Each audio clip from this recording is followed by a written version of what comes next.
1973, tanto tempo faz que ele morreu, o mundo se modificou, mas ninguém jamais o esqueceu. E eu sou ligado no que ele falou, sou parado no que ele deixou, o mundo só será feliz se a gente cultivar o amor. Irmão, vamos seguir com fé tudo que ensinou o homem de Nazaré. Irmão, vamos seguir com fé tudo que ensinou o homem de Nazaré. Reis e rainhas que esse mundo viu, todo o povo sempre dirigiu, caminhando em busca de uma luz, sob o símbolo de sua cruz. E eu sou ligado no que ele falou, sou parado no que ele deixou, o mundo só será feliz se a gente cultivar o amor. Irmão, vamos seguir com fé tudo que ensinou o homem de Nazaré. Irmão, vamos seguir com fé tudo que ensinou o homem de Nazaré. Ele era rei, mas foi humilde o tempo inteiro. Ele foi filho de carpinteiro e nasceu em uma manjedoura. Não saiu jamais muito longe de sua cidade, não cursou nenhuma faculdade, mas na vida ele foi doutor. Ele modificou o mundo inteiro. Ele modificou o mundo inteiro.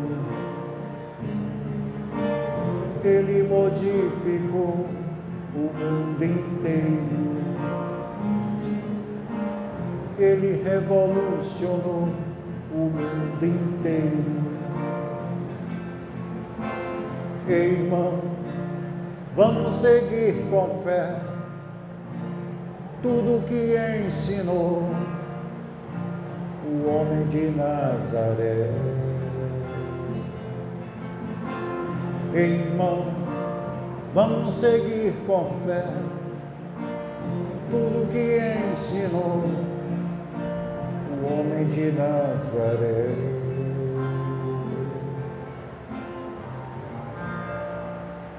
Boa noite. O Evangelho é há muitas moradas na casa de meu pai. No item 13, ele fala do mundo de expiação e provas, ou mundos de expiação e provas. Então, a primeira coisa é que os Espíritos estão dizendo que há mais de um mundo. A segunda coisa é que não necessariamente são mundos como nós conhecemos. A terceira coisa quer dizer que também não necessariamente são pessoas como nós conhecemos. E, consequentemente, os modos de vida não necessariamente são iguais aos nossos, não só fisicamente, como espiritualmente. Então, ele está dizendo que mesmo no mundo de provas e expiações, há uma variedade de espíritos, porque é conforme a evolução de cada um. A espiritualidade, junto com o Criador e com aquele espírito, eles criam uma ambiência para que ele possa amadurecer, ser provado, expiar. E logicamente que Não é que haja, pelo que a gente vê da questão dos espíritos, uma perspectiva ligada a que ele tem que fazer aquelas questões, né? Por que não tem um jeito mais fácil? Por que ele tem que passar por várias situações difíceis? E é o que a gente tem falado aqui nos últimos dias, usando várias literaturas, vários exemplos diferentes. A parte do Evangelho segundo o Espiritismo, ela traz uma perspectiva de moral. E a moral, num primeiro momento, a evolução moral, a escolha pelo amadurecimento, ela é individual. A pessoa tem que escolher que caminho seguir.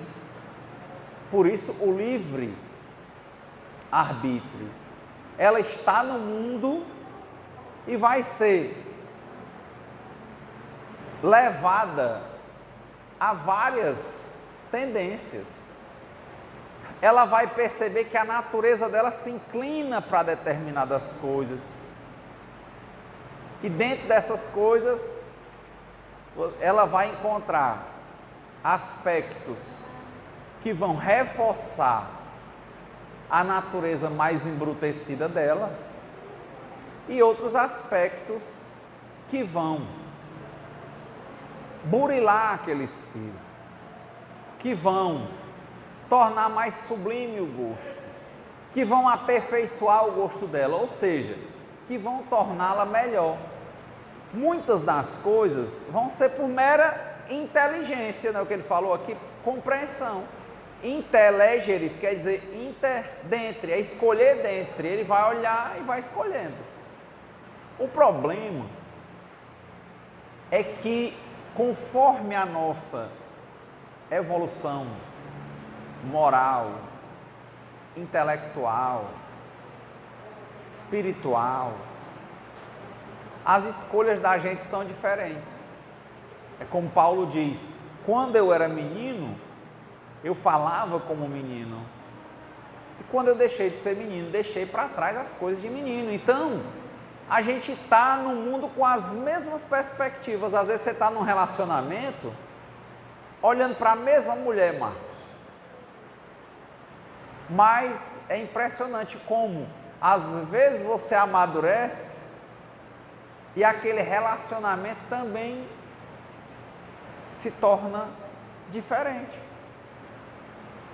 Muitos estão vivendo o mesmo relacionamento social e vão achar rotineiro, e vão achar cansativo, e vão achar sem graça, e vão achar que aquela companheira ou aquele companheiro está ficando mais feio, mais velho. É lógico que ele está ficando mais velho. Não vão gostar dele mudar os hábitos, porque saía, porque dançava, porque bebia. Às vezes não bebe mais, às vezes não bebe porque não quer, às vezes não bebe porque não tem saúde. Muitas coisas mudam a partir daí, por exemplo, porque às vezes ele criava um fôlego, ia para lá e para cá. Para ele aquilo era importante. Em algum momento da vida, a mesma vida, o mesmo casal, ele começou a enxergar de modo diferente, ou ela começou a enxergar de modo diferente. Mas as evoluções dos dois é como ali fosse um micromundo. É um mundo. São distintas. É um sobrinho que ocupa às vezes um lugar de filho, é um filho que dá uma de filho pródigo, é outro que dá uma de bom filho, e as coisas vão se transformando naquele mundo, naquele lar. E a cada 24 horas, ele vai ter essa lente da evolução moral, para ele enxergar as coisas, que as coisas mudam, que a mudança ela é boa, porque as coisas estão se transformando. Ele vai poder odiar a posição dele e, consequentemente, achar tudo em volta dele sem graça. E ele também vai poder amar a posição dele e olhar com outros olhos e ver beleza em coisas que às vezes ele nem tinha tempo para ver. Como ele vivia no mundo, rodeado de zoada, de gente, de pensamentos distintos, às vezes ele nunca parou em casa para sentir a beleza do lar. Tem uma história, se você entrar no YouTube, aí você coloca lá Nelson Gonçalves. E o Nelson teve um especial nos anos 80 da Rede Globo, e que o Nelson volta, ele já foi o cantor mais famoso, né? Naquela época você tinha Francisco Alves, que revelou, por exemplo, o que cantava o Carinhoso, Orlando Silva, né? O rei do rádio. E o Orlando Silva teve um problema nas cordas vocais, por um tratamento que ele usava com uma droga que ele se tornou até dependente dessa droga, mas que ela tinha um problema, tipo a morfina nas cordas vocais, e ela não tinha a solidez, que antigamente os equipamentos de som não ia buscar muito longe, ele tinha que se esforçar e a voz dele não fazia a mesma coisa. O mundo se abriu para o Nelson Gonçalves. Ele que vinha de uma família humilde, que era um boxeador, segurança de bordéis, virou cantor. E não só cantor, ele virou o maior cantor da época. Com pouco tempo, olha, tudo tem as escolhas, ele poderia chegar ali, ser cantor, desenvolver a arte, ficar cada vez melhor, era um sonho dele, ele nunca pensou. E aí ele disse que um dia no auge, estava num bar, num restaurante, e foi no banheiro e um colega disse, ele viu o cara bater assim um pozinho, bateu assim num pente, botou e disse, cara, isso aqui é coisa de homem, bicho. Quer isso aqui? Quero não, mas isso aqui é coisa de macho.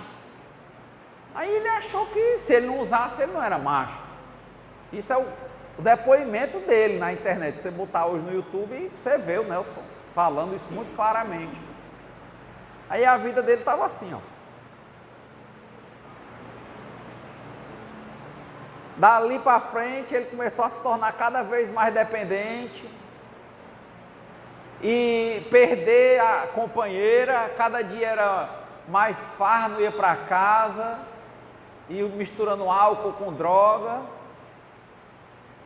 e perecendo, ele disse, um dia eu, Nelson Gonçalves, eu já tinha vendido todos os móveis da minha casa.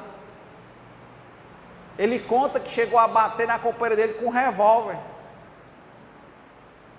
sob o efeito da droga. Ele disse, um dia estava em casa, ele tinha vendido tudo, a companheira tinha ido voltado para casa, e ele estava na casa dele, só tinha jornal, e a companheira dele disse assim, rapaz, como é que pode? Um caba ruim como eu, do que eu fiz, a agressividade que eu tinha com a minha companheira e tudo, e ela não me deixou. Dizem os anônimos, nos alcoólicos anônimos, que parece que Deus escolhe assim, protege o bebê e a criança, né? Ele manda assim a melhor flor que tem no jardim dele para ficar perto de um bonequeiro, porque tem que ter sangue frio, né, para aguentar um negócio desse. E ele disse que ela ficou com ele. Veja aí, ó, só aí quando você pensa em mundo de expiações e provas, você imagina o micromundo Nelson Gonçalves e a mulher dele, sem julgar, só olhar em cima da história, que eu estou só repetindo a história que ele conta. Aí ele viu que tinha acabado, ele foi preso, não tinha mais condição, dormindo num jornal, dentro de casa não tinha, vendeu tudo. Aí ele disse que entrou num portinho, num quarto que tinha lá, passou a chave na porta, a porta tem uma parte de baixo assim, ele quebrou o quadradinho assim embaixo, rebolou a chave e disse para a mulher, não abra a porta, por esse buraco aqui você vai passar comida e água, você não vai abrir a porta, eu vou gritar, vou espernear, mas você não abre a porta. Veja, ele, no micromundo dele, ele teve uma alta materialidade, um distanciamento espiritual, que o levou às drogas, que o levaram ao fundo do poço. E no fundo do poço, tinha um anjo do lado dele, que nem bebia, nem usava droga, e nem filho biológico o Nelson não tem. Não pode nem dizer que ela estava com ele por causa dos meninos, não era. Mas estava ali uma companheira, né? Olha o nível. E ele vendo as coisas que ele fazia, ele fazendo o inventário moral dele, o fundo de poço dele, Nelson Gonçalves, que louvava a boemia, né? Ele disse, não dá mais para mim. Né? Quer dizer, quantas vezes ele, nas histórias da boemia, que não são letras dele, que ele só cantava, né? Que ele foi e regressou para a boemia, são as recaídas da vida. Alguma coisa estava chamando ele para ser melhor do que ele mesmo, mas ele não evitava pessoas, ambientes e situações, não se fortalecia espiritualmente, deixava uns dias, achava que era cor de macho, não percebia que era uma dependência química e caía, né? E quando voltava, voltava pior, porque alcoolismo, drogadição são doenças que são incuráveis, progressivas, irreversíveis, de efeitos fatais, mas que antes de matar elas desmoralizam. Antes de você morrer fisicamente, você morre moralmente. Foi o que aconteceu com o Nelson. Ele morreu moralmente.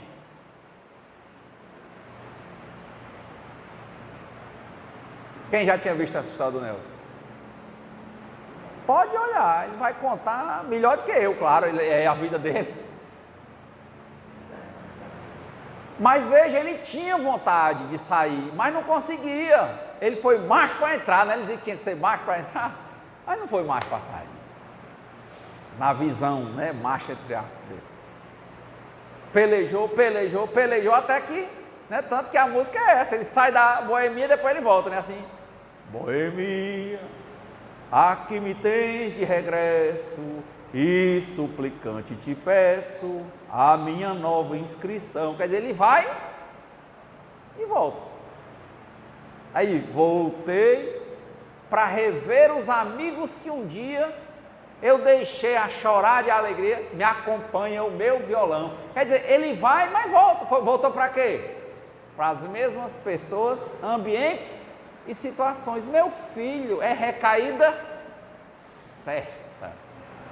E aí ele viu, no dia aquele negócio de ir e voltar em boemia, ele já tinha dado na mulher, não tinha mais amigo, já tinha sido preso, não tinha mais nem os móveis, morava numa casa alugada e os móveis estavam dormindo no jornal. E o único presente que ele tinha de Deus era a inteligência dele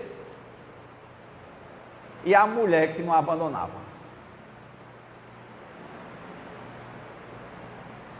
Aí ele disse, agora ele percebeu, não dava para voltar para a boemia, aquilo ali tinha que mudar, ele não dava mais para aquele mundo, ó, mundo de provas, expiações. Quem foi que ensinou o Nelson, meu irmão? O fundo de poço.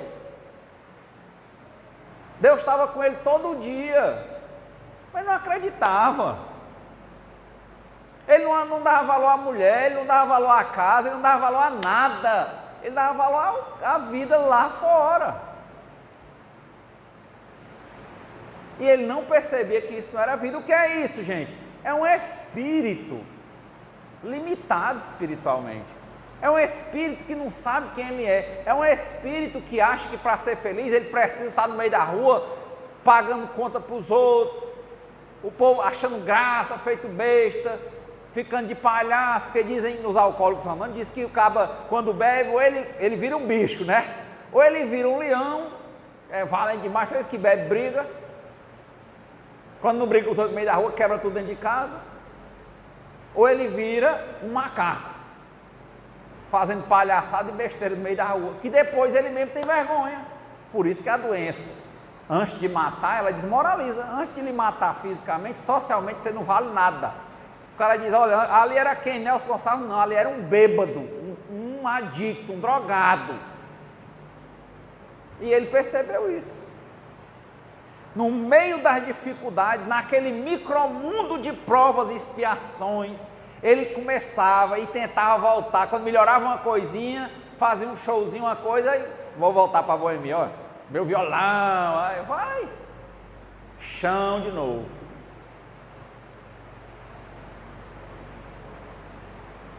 Aí ele fez o quê? Ele disse, o negócio tem que ser forte. Fechou a portinha lá do quartinho na casa dele, uma porta boa, quebrou a partezinha de baixo da porta e disse para a mulher, rebolou a chave e disse, não abra, por esse buraquinho mande comida e água. Vou gritar, vou chorar, não abra. Ele disse que passou, parece que foram 6 meses sem sair desse quarto. Aí ele disse que um dia, olha o que é a visão, só prestava a boemia, o mundo de fora, as prostitutas, o álcool, a droga, né? Ele achando que era estrela de violão, quando ele era um cachaceiro, um drogado, um noia, achando que era Nelson. Nelson acabou. Conheço gente aqui em Fortaleza que ele chegou a vir aqui, o cara pegava o Nelson, vou fazer uma serenata para mim não, bora ali, dá um litro de cachaça para levar ele para os cantos. Ele disse, era verdade. A doença do alcoolismo, da drogadição, ela faz isso mesmo. Mas o fundo de poço aí no micromundo, tá vendo? Se a cabeça da gente avançar, a gente vai ver que não precisa ir para outro planeta, para outra vida. A gente pode amadurecer quando? Hoje. Por isso que eu acho às vezes, porque tem gente que está aqui com a cabeça querendo dizer que é só para outro mundo, só lá para frente, para postergar, para não tomar atitude hoje. Porque quer estar com o pezinho na lama, né? Gosta de certos defeitos de caráter que tem, acha bom, aí gosta de vez por outra botar o pezinho na lama ali, ficar com o dedinho, sabe? Ficar só passando o pezinho na lama. Só que ele esquece que vez por outra ele se mela todinho. Do mesmo jeito que fica um pouco de perfume nas mãos que oferecem rosas, fica lama, fica, para quem oferece carvão, fica fuligem preta, suja. E aí o Nelson disse que depois de em torno de 6 meses, em 6 meses, ele disse que nunca conseguiu dormir. E você já deve saber o que é abstinência, né? De droga e álcool é isso, a pessoa grita, sua, tem disenteria, fica louca. Ele fez um negócio valendo mesmo e sem medicação, se trancou e digo, aqui vai trancar uma fera. Não abra. Imagina o que era um homem desse, você morar vizinho, os gritos que eram dele dentro de casa. Preso. Aí, em 6 meses, uma noite, ele conseguiu dormir. Nada valia nada para ele, né? Só o mundo externo. Ele dormiu. Você vê o Nelson falando, chega, os olhos dele brilham. Ele não brilha do mesmo jeito quando ele fala da boemia, mas quando ele fala que nessa noite que ele dormiu, depois de 6 meses de desespero dentro de um quarto, ele estava até conversando com um rapaz que está recluso e dizendo que está melhorando. Aí ele disse, bateu delicadamente na porta, chamou a esposa. Aí disse, pode abrir a porta. Acabou. Ela abriu a porta. Ele disse que saiu uma casinha simples, que ele morava uma casinha alugada, não tinha mais nada, né? Ele disse que sentou na areazinha da casa. Antigamente as casas não tinham muro, era um muro embaixo, né? Aí aquelas casinhas tipo de vila, ele disse que sentou aí, sentiu aquele ventinho fresco da manhã, entre 5h30 e 6 horas, sentiu o cheiro de café das casas, o pessoal fazendo, aí começou o barulho do pessoal se levantando para ir trabalhar. Aí ele disse assim: rapaz, foi a melhor visão que eu tive na minha vida todinha. Ou uma coisa besta como uma manhã que todo dia a gente tem, a friezazinha do dia pela manhã, o cheiro de café, a cidade começando a acordar, para ele nunca valeu nada. Aí depois que ele aceitou a situação dele, a dependência, tomou atitude, sofreu, doeu. Aí ele começou a dar valor a quê? As coisas mais simples, que não tem ladrão que roube. A escolha, o livre-arbítrio, a companheira que eu amava, a casa, o cheiro da casa, um cafezinho, uma águazinha para tomar, ter um cantinho para ficar.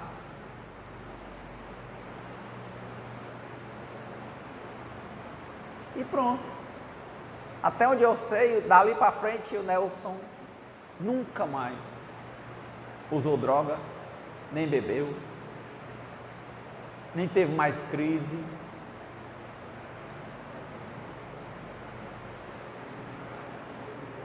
Quer dizer, ele desceu a um inferno e saiu dele. Ele saiu dessa vida, foi morrer, Nelson foi morrer com uns 80 anos para lá. Melhor, com certeza, do que quando ele chegou. Então, a dor, para quando a gente é embrutecido, ela é necessária, mas o sofrimento é opcional. Ele sofreu até quando ele quis. Bote a mesma história do Nelson no André Luiz lá no nosso lar. Ele sofreu 8 anos. Quando ele disse: vou sair, aparece um jeito.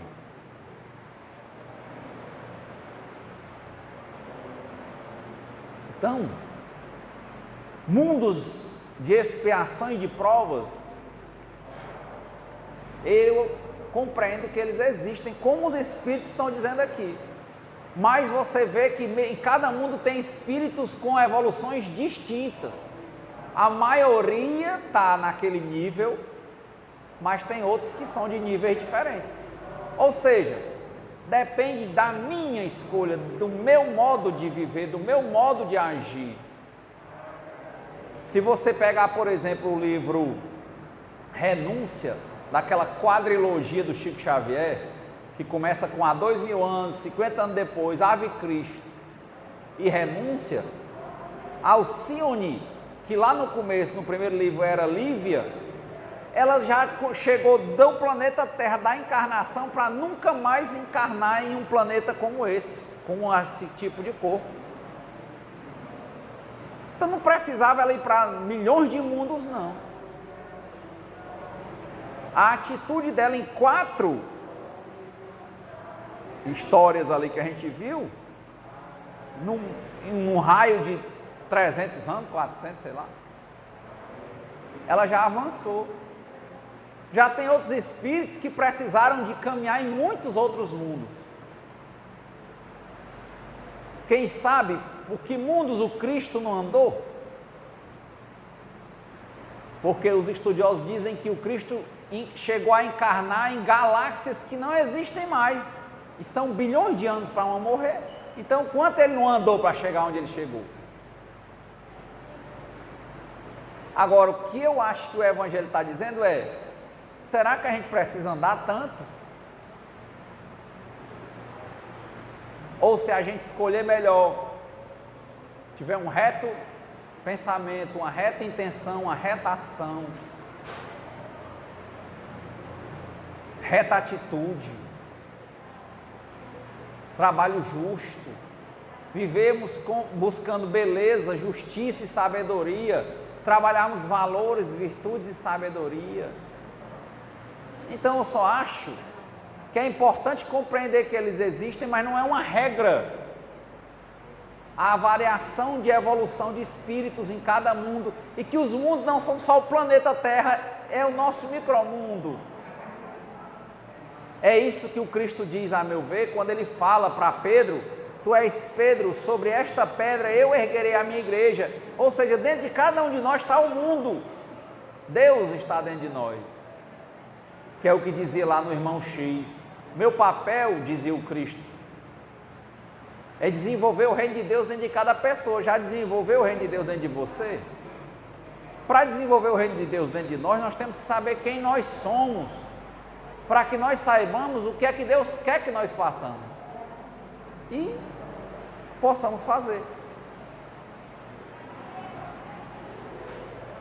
Como dizia o Drummond: mundo, vasto mundo, mais vasto é meu coração.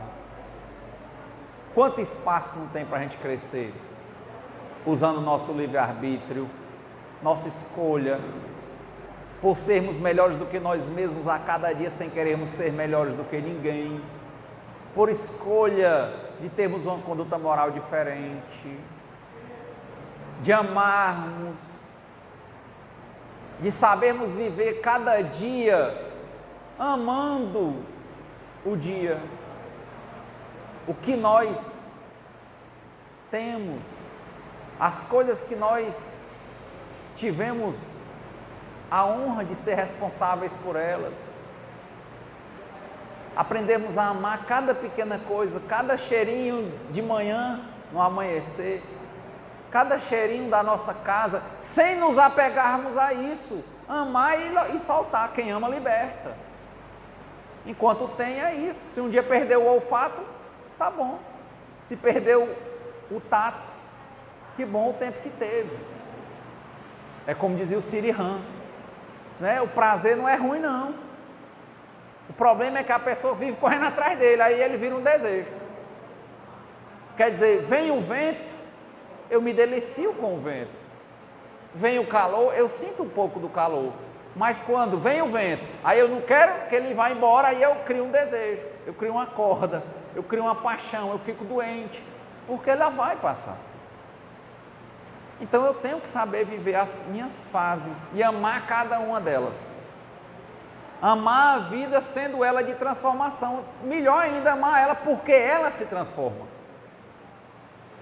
Então, que Deus nos conceda a serenidade para aceitarmos as coisas que nós não podemos modificar, coragem para modificar aquelas que nós podemos e sabedoria para percebermos a diferença.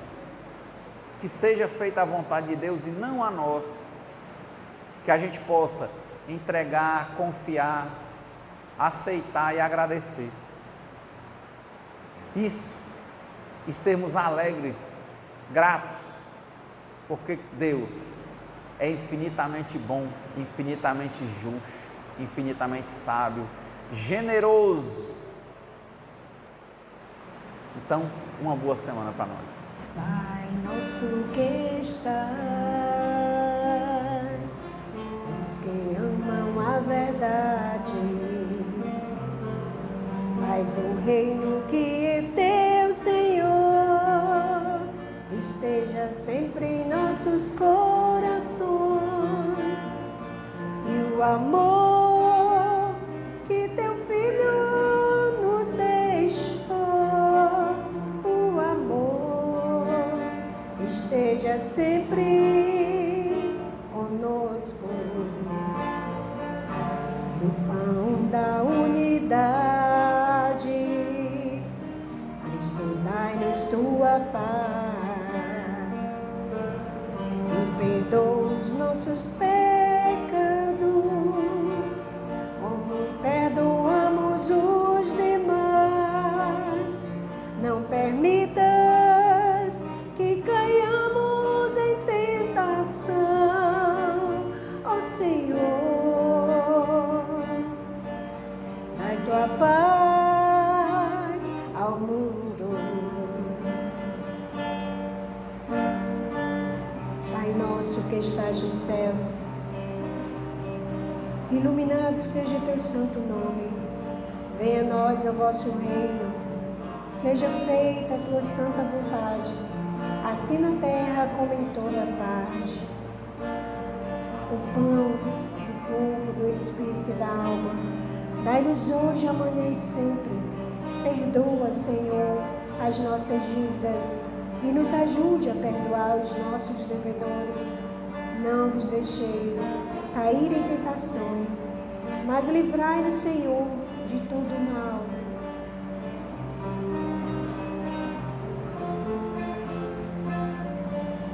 O pão da unidade, Cristo, dai-nos tua paz e perdoa os nossos pecados, como perdoamos os demais. Não permitas que caiamos em tentação, ó Senhor, da tua paz